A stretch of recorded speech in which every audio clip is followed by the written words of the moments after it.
Unexpected company. Chrysalis. My mind snaps back to its regular housing and I take a moment to reorient myself. I'm still where I was before, partially buried in a mound of workers with the queen standing in front of me, quite close. Are you all right, child? She asks, seeing me suddenly look so fatigued. I'm completely fine, I gasp out as my brain continues to melt into sludge. How are you? How did it all go? I'm anxious to know if there was any pain or discomfort during the process. I could have tested it on my pets, but there is a chance that the skill would have a different effect on them since they have a different relationship with me than most monsters. In the end I went ahead and worked on the queen hoping that it would all be fine. I am fine, the queen assures me. It tickled a bit. Tickled? So having the fundamental makeup of your being tinkered with only results in a tickle? Thank goodness. That's great. I cry. Excellent. The whole process has been a success.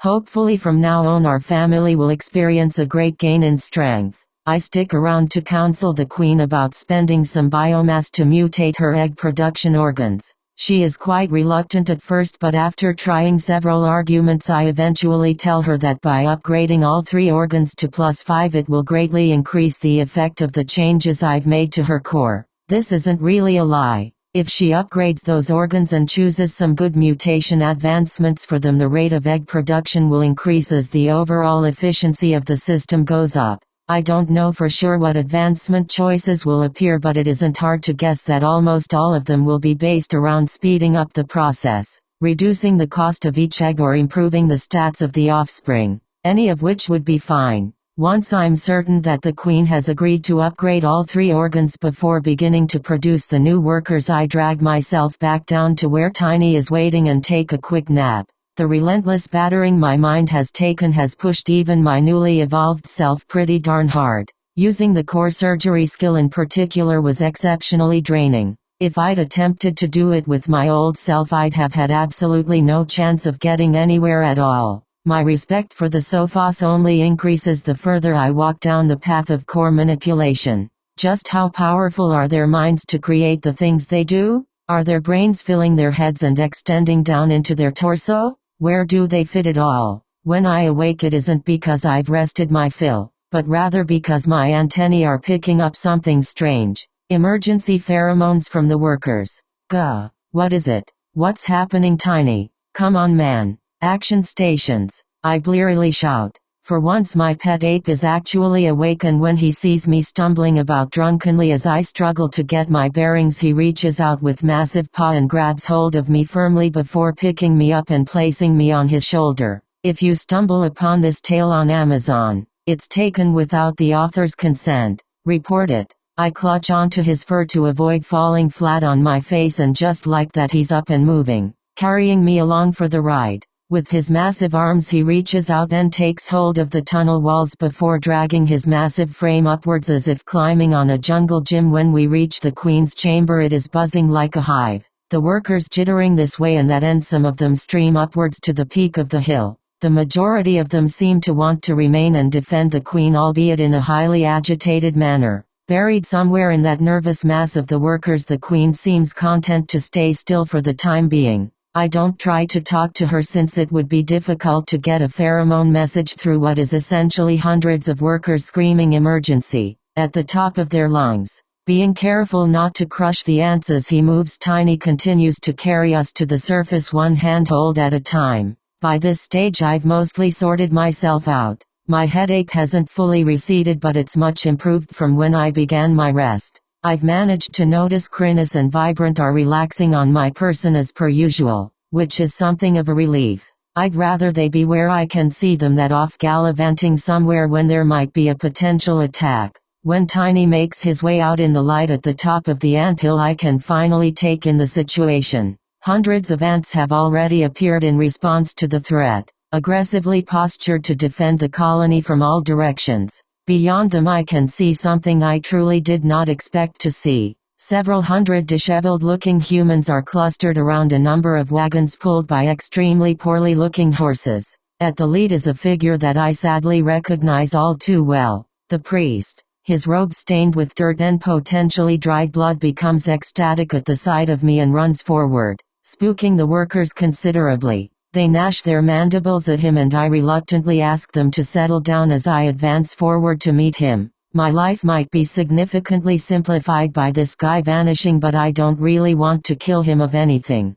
Besides, judging by the look of all of these people, something rather serious has gone down. I recognize a few others in the group as members of the village that had rallied around me and the queen during our short-lived cooperation. In fact, the old lady I had captured before is here before Enid. As soon as the priest reaches me, he falls to his knees and begins proclaiming in a loud voice, turning to indicate that the villagers behind him should do the same. This guy really wants to feed the Dark One's ego, doesn't he? I still have no idea what the heck he is saying, so for the time being I have to leave him to his own devices. It's a darn good thing I've evolved and actually have a chance to pull off the mind magic transformation. Otherwise I'd be forced into some kind of interpretive dance right now. Turning my attention inwardly and ignoring the prostrating human in front of me, I summon the combined power of the brains and begin to painstakingly work on the transformation structure. Not daring to allow myself any slips this time, I double my focus and take everything slowly. This time I managed to make it all the way to the end of the process without stuffing it up, but so careful and painstaking was I that it takes a full 10 minutes for me finally complete it.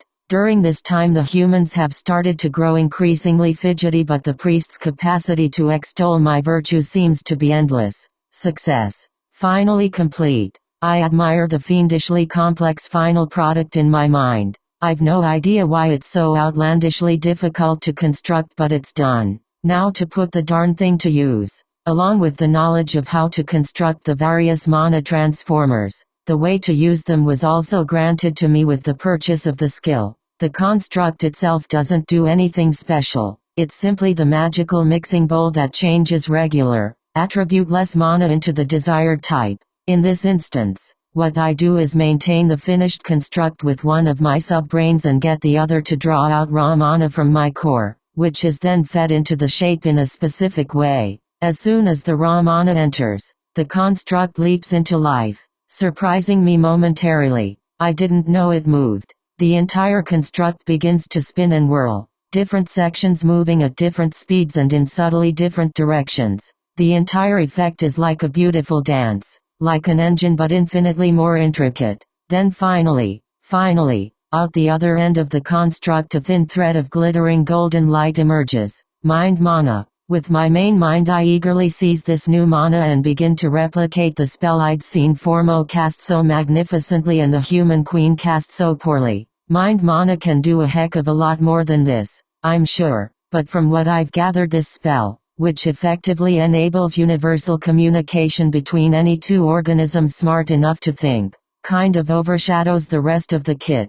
The mind bridge. Hesitantly at first, then with growing confidence, I reach out and connect to the best human for the job. Enid, what are you people doing here? The old lady leaps a foot in the air and drops her basket, spilling its contents and drawing the attention of the people around her. Emmy, she squawks. Rumor has it. Chrysalis, yes, you. I snap. Enid immediately stumbles forward until she reaches the side of the still sonorously praising one-armed priest. I see her concentrate and then her voice appears in my mind. Wouldn't it be more appropriate to communicate with this man? She indicates the priest. It was he who led our people to this place. This priest. How the heck did he find me? Does he have some sort of tracking device on me or something? More likely he was able to follow our trail somehow, but the bottom line remains. What the heck are these people here for? They certainly don't look as they've come to fight, judging by the number of women and children in the crowd,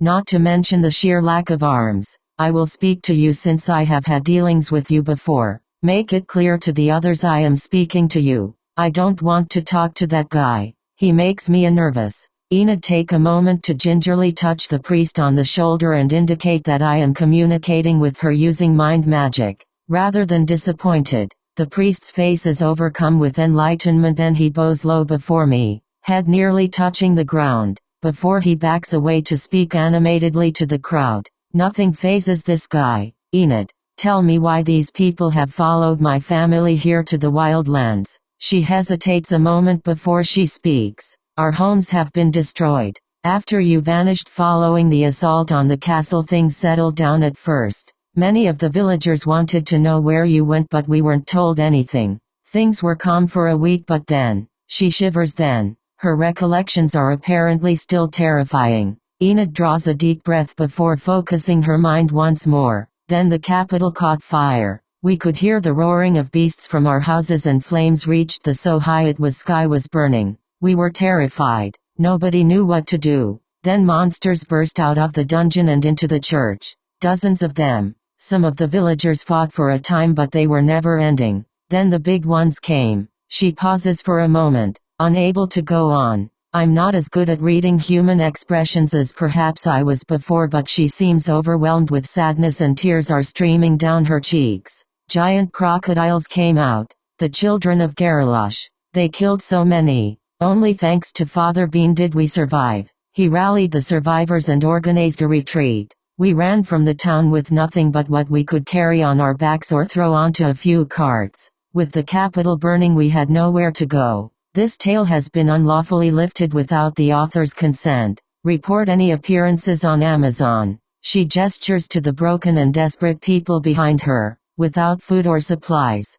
without knowing what was happening, we decided to flee south. We heard word of the colony's passage as we traveled. Father Bean believed that perhaps you would be able to help us as you had in the past, and so we came here looking for you. Looking me in the eye, I can see she doesn't hold much hope. Having interacted with me directly and taken part in the deception to save her village from themselves, she knows that I am not an altruistic savior from the dungeon as the priest believed. I just hope that you will let us settle nearby and leave us in peace. That's all we can ask. If you aren't willing, then you may as well eat us, she says bitterly. We've lost everything and have nowhere else to go. I don't think I'll be eating anyone here. Even if I do need biomass, I'll be getting that from the dungeon in short order. I need to prepare myself before the future generation of ant workers is born. This is a critical time for me and the colony. I don't want any of this crap to interfere with me raising the future workforce.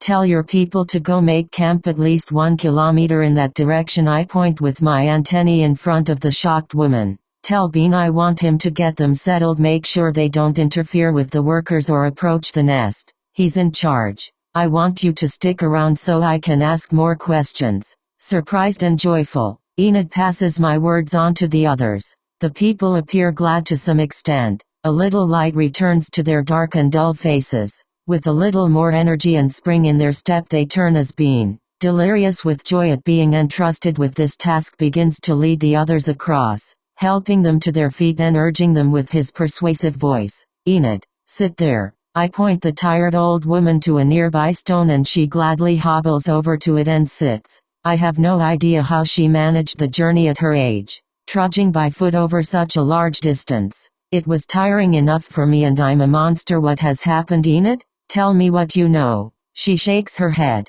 gray hair swaying around her ears. I don't know much. I think the monsters have invaded the surface. The capital got the worst of it. I can't imagine any other reason for the whole city to be torched like that. Those poor people. There would have been thousands of people trapped inside those walls. It isn't hard to imagine the chaos that would have occurred. I know a little about the dungeon. Enid continues. My husband taught me a lot about his work. It isn't normal for monsters to approach the surface like this. Something strange is happening. I have no doubt about that. To me, strange stuff has been happening ever since I arrived here, so I'm not too fussed by it. You mentioned the crocobeasts? I mean the Garalosh infants? Why bring them up in particular? There were a lot of them. More than you would normally expect. You usually only find those things around here when their mother has been passed and lain a clutch of eggs somewhere deep, but these ones were young. I have to think they were lain somewhere close to the surface, which would mean,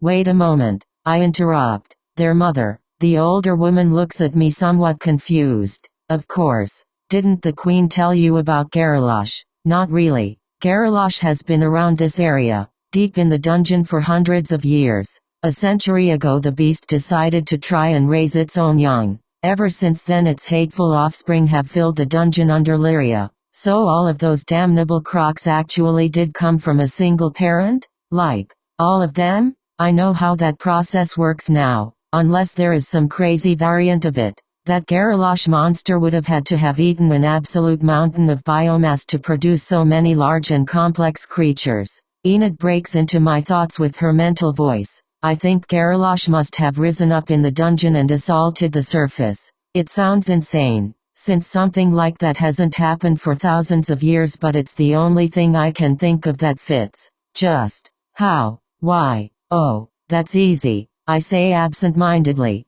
The mana level in the dungeon is still getting higher is all. First shock, then horror overtake Enid's face before her eyes roll back in her head and she passes out. Inconvenient. Chrysalis. Once Enid wakes up and manages to gather herself, I speak to her a little longer before sending her back to her people. Then I lay a heck of a big pheromone marker around their campsite, encouraging the workers not to eat them. If they run into a worker outside of that ring, that'll be a little different. Although I'm inclined to trust these people a heck of a lot more than I ever trusted their queen, I'm not prepared to let them run around willy-nilly. They've been given a very small hurdle to jump over as the first action towards building trust. Let's see how they go. Job done. I wander back over to the anthill, collecting Tiny on the way, and we descend down to our little chamber, snacking on a few monsters once we get there. This is the last thing we needed right now. The changes to the Queen's Core have only just been made. It'll be a week,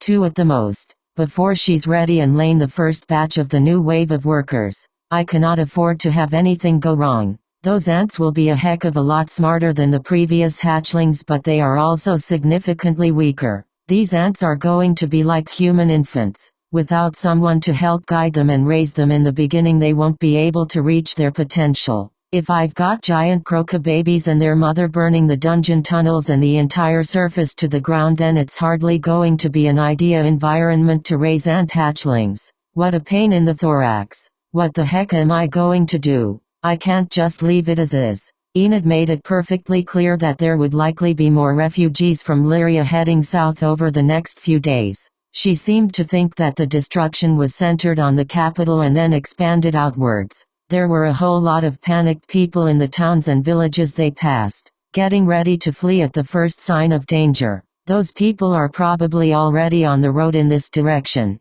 Even if I don't do anything about it, the problem will reach me eventually. If those crocs and the other monsters are running about on the surface, then there's no reason to believe they won't come here. Only one thing for it then. If I'm going to get the peace and quiet I need to change the destiny of antkind, then I'm going to have to clear up our little croc problem. First things first. Tiny. Crinus. It's time to go smash stuff and eat. Vibrant. Where did you get to? Here. She's on top of Tiny's head for a change. I should encourage that. Stolen content alert. This content belongs on Royal Road. Report any occurrences. We're moving out into the dungeon. We need to clear it at high speed and stuff ourselves with biomass as we go. You coming? Yippee, of course she is. I've already done what I can to organize the humans for the time being. They know where to go and where not to. They have access to water from a nearby spring and they'll need to sort themselves out food-wise to some extent. It isn't as if we have a heap of ant bakers churning out fine baguettes or anything. The first order of business is to go into the dungeon and check out the situation there. Whilst power eating, I need more biomass and Crinus needs to grow up as quickly as possible. I send a quick message to Enid letting her know that I'll be in the dungeon for the next few days and to make sure her people and any newcomers stick to the rules I've laid down in my absence. I'm not worried about these humans overpowering the colony at all. They're mostly farmers and craftsmen, but I do want to avoid unnecessary casualties on both sides. We have bigger crocs to fry. I break off the mind bridge to Enid and immediately my sub-brains relax into little balls of goop. It was damn hard maintaining it over that distance, but I wanted to test my limits. Formo managed to weave one over a distance of kilometers without breaking a sweat, but I'm still a mile away from that level. Even maintaining it over a distance of 1 kilometer was about all I could manage. I also allow the mind magic construct to collapse at this time, further releasing the burden on my brains. Now that I succeeded once, I'm sure I'll be able to reproduce it easier the next time. Once my brains have had a rest, I'll need to get to testing some more combat-oriented transformation constructs. Probably the water one. Into the dungeon. The gang advances down into the dungeon at a rapid pace. Tiny is able to quickly slap to death any of the regular customers we see as we rapidly descend through the upper tunnels. We take a few detours here and there to make sure nothing is slipping past us as we travel, fleshing out my tunnel map a little more and pushing the skill to level 5. Anytime we encounter an evolved creature we get the little ones to stuff themselves with it to mount up that biomass. There is one problem I have though. Krynos, I ask. Yes master, she responds quickly this time, perhaps sensing I wasn't going to tolerate silence on this one. Are you actually growing? You're the same size as you were when you were born, I point out. It's true, she's still roughly the size of a tennis ball. Sometimes she appears a bit larger and certainly anytime she's eating she looks much bigger, but when at rest, such as now, she reverts back to a handy tennis ball. Well, I prod. I am growing master, she finally responds, sounding embarrassed. She clearly doesn't want to be talking about this. I can compress the extra mass master, due my nature as a shadow beast. I have been growing properly. So why do you choose to be such a small size all the time? I ask, baffled. Wouldn't it be more impressive to be larger? Display her strength to the world. I think it's easier like this, she suddenly gushes. I fit on master's back much more comfortably. Well, that is true I suppose. If you want to stay small you can stay small Krynos. Whatever floats your boat, I say. Just let me know the second you're ready for combat. We need to power level you in a big way. Yes master, it won't be long now. Oh, good. The sooner she can turn into the blending tentacle orb of death she was before the better. She's seriously taking a lot longer to grow than Tiny did. Is it because she's a more complex creature? Or at least she was at the time of her reconstitution. I'm starting to see how that skill that increases the speed of pet growth might be desirable. We continue our way down the tunnels. So far everything appears to be as normal. Dumb plants, the occasional pig, various other little bits of nothing. Other than dashing about every now and again to train the skill I leave most of the fighting to Tiny. I need to let my brains rest before I start testing new magic constructions. I do manage to put my new mandibles to work however. The savage mandibles have much more impressive cutting strength than the regular mandibles. The bites are nastier, wider and look like they'd be more difficult to heal as well. All in all I'm quite happy with this upgrade. Time to go deeper. Ape slap. Chrysalis. We make much more rapid progress in our descent this time as opposed to the first. Tiny is much stronger after his second consecutive special evolution and he smashes his way with extreme speed and a strangely casual attitude through these small fry. I don't think I've even seen him throw a punch. He's just squashing monsters flat underneath his palms for the most part. I really have no idea exactly what he gained in the evolution. Perhaps some new organs? Something related to his lightning? Maybe a boost to his sonic scream? I'm more tempted than ever to take the skill that allows me to look at a pet's status, simply for convenience sake, but I resist. Now that I have the core surgery skill I can take a look at his information using that. It's just a bit more difficult to do so. I have a lot of skill points saved up at the moment, so the thought of casually spending one or two to make life a little easier is extremely tempting. As Tiny keeps slapping his way through the upper layers we pause every now and again to let the little ones eat. I've told Krynos to exercise as much as possible to aid her digestion in order to allow for maximum food stuffage in the shortest period of time. What this means is that she is frantically waving tentacles all over the place whilst riding on my back. She can extend a lot more limbs a lot further than she could not that long ago, so I'll take that as evidence that she is fact growing properly. Whenever we take breaks I flip open the skills menu and flick through it, looking for anything new that has appeared or anything that might be useful. There are a few skills I hadn't seen before that I'm considering purchasing, especially these few. Water Magic Affinity increases the user's comfort, speed and efficacy when using mana of the water attribute. Fire Magic Affinity increases the user's comfort, speed and efficacy when using mana of the fire attribute. Earth Magic Affinity increases the user's comfort, speed and efficacy when using mana of the earth attribute. Wind Magic Affinity increases the user's comfort, speed and efficacy when using mana of the wind attribute. The appearance of these skills seems to answer a few questions in my mind. It appears that once an intelligent creature has mastered the transformation skill to some extent, then they will be able to choose an affinity to make it easier to advance on to the next step. I'm guessing that with higher levels of the mana transformation skill,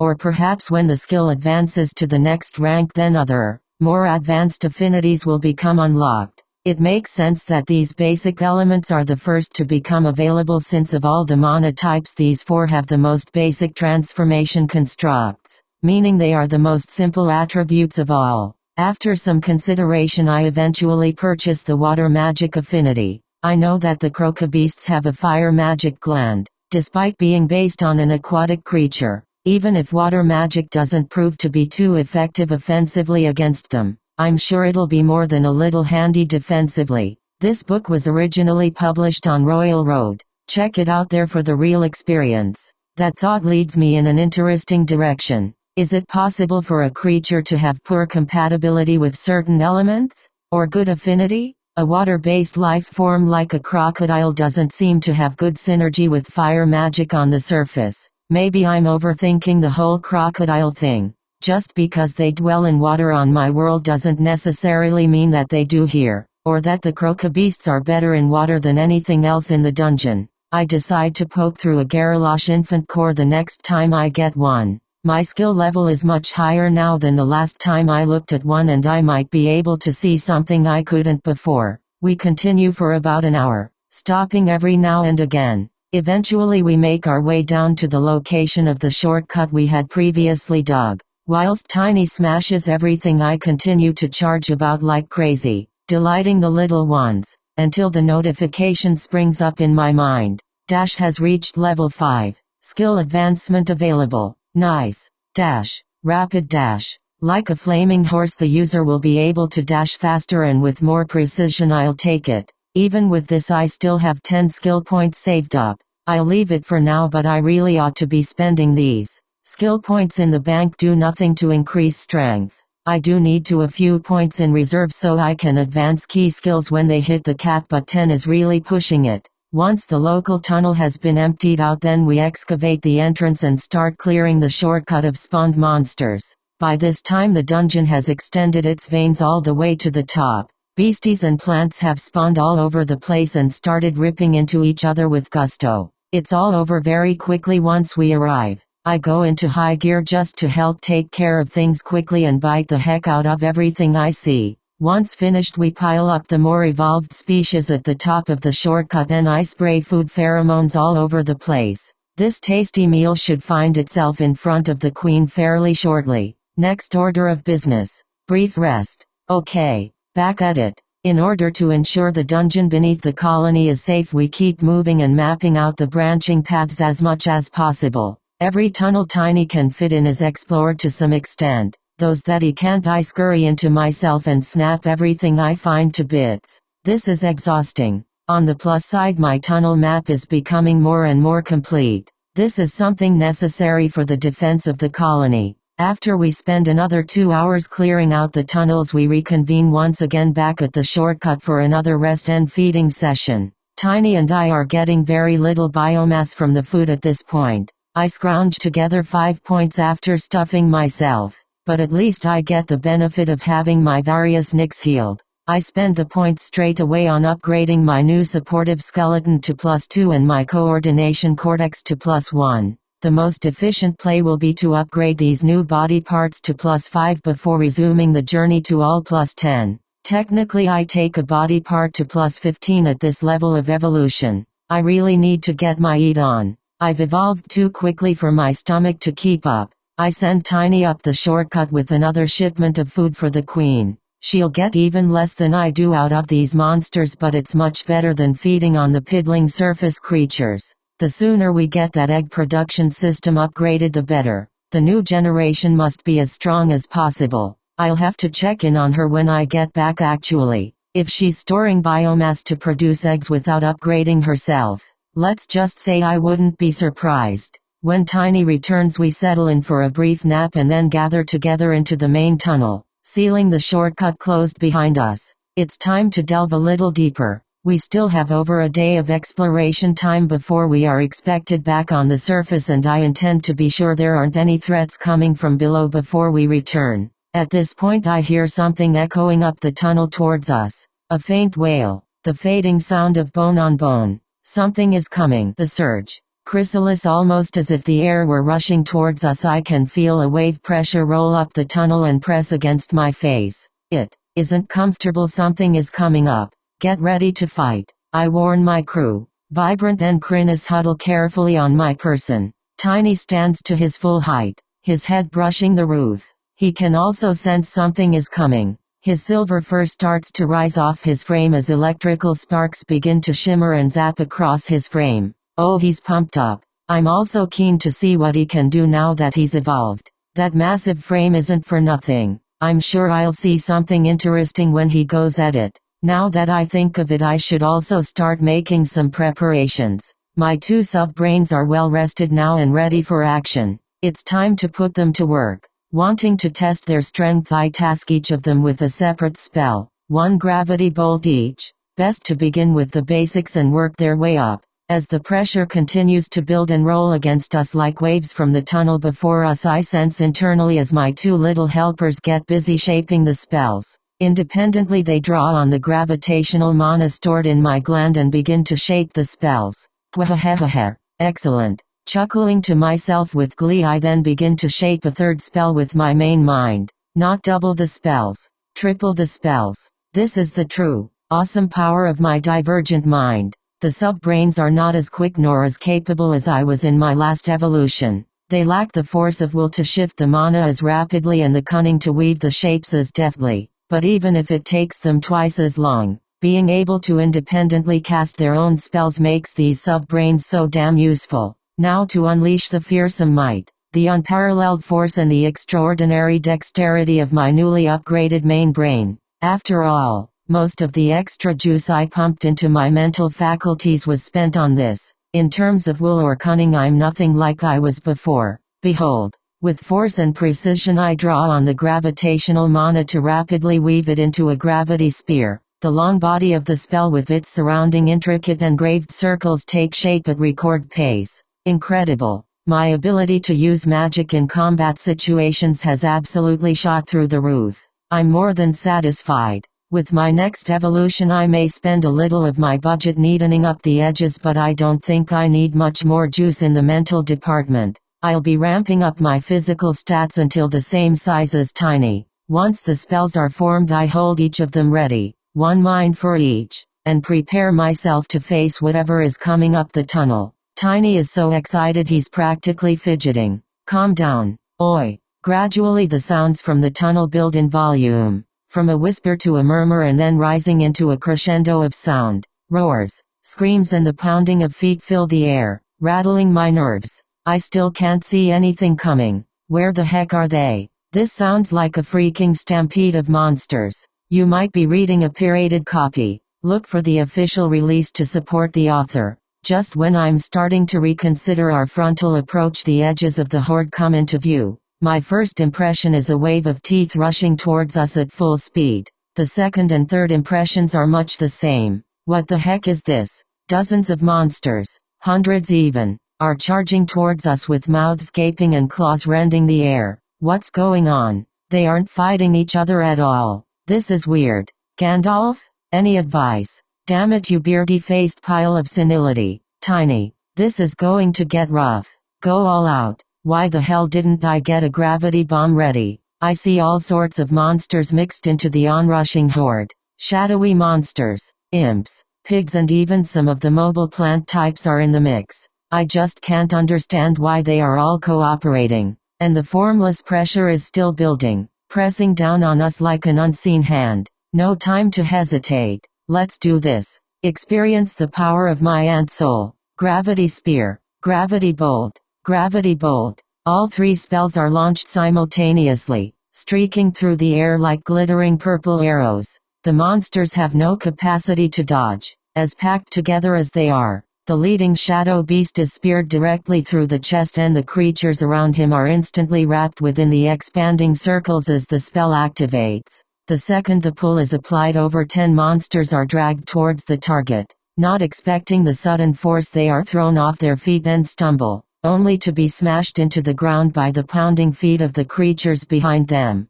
Some other monsters trip and fall, only to meet the same fate as the others under the heels claws of their brethren. You have slain. You have slain. No time for that. The 2 gravity bolts smack into another 2 monsters and drag them down to the ground. These are also quickly crushed. With 5 or 6 monsters dead, the size of the coming monster wave hasn't even diminished. Going to need to bring out the big guns. I spin up the backup singers and task them with preparing the much more complex gravity domain. With the 2 of them working in tandem, they should be able to handle it. I don't want to chip in with the main mind right now. I need my wits about me. Tiny is getting increasingly riled up. The electricity is crackling all over his frame by now, stinging the air around with frequent flashes of light. In the face on the onrushing monsters, he doesn't flinch but rather smashes his chest with his mighty fists and roars. His powerful bellows and shrieks are so loud they even rise above the cacophony of the beasts coming at us.